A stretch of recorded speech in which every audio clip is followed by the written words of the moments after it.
Yuk avtomobillarini yo'llarga ta'siri quyidagicha. Birinchisi g'ildirak izini hosil bo'lishi. Bu og'ir yuklama ostida asfalt beton qoplamani plastik deformatsiyaga uchraydi. Natijada yo'llarda chuqur izlar paydo bo'ladi. Bu esa ayniqsa havoni issiq paytlarida ko'p bo'ladi. Ikkinchisi charchoq darzlari. Deformatsion yuqori kuchlanish doimiy ta'sir natijasida qoplamada va uni asoslarida bevosita charchoq darzlar hosil bo'lib, bu ekspluatatsiya jarayonida qoplamada buzilishlar hosil bo'lishiga olib keladi.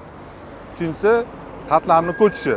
Keskin tormozlanish va keskin harakatlanish davomida asfalt beton qoplamalar orasida kuchlanishda ikki xil ta'sir qilish natijasida qoplama eng yuqori qoplama ostki qoplama bilan orasida sildishlar paydo bo'lib, bu esa kolleyalar hosil bo'lishiga olib keladi. Yo'l asosiga ta'siri avtomobil yo'llarida transport vositalarining harakatlanishida og'ir yuklar faqat qoplamaning ustiga emas, yo'l asosi va yo'l poyiga ham ta'sir ko'rsatadi.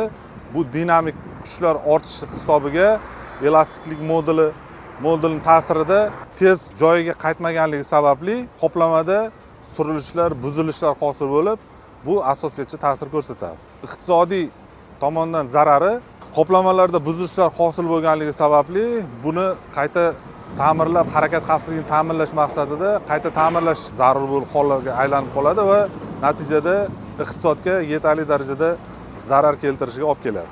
Yo'llar muddatdan oldin buzilishiga va harakat xavfsizligi ta'minlanmay qolishiga olib keladi.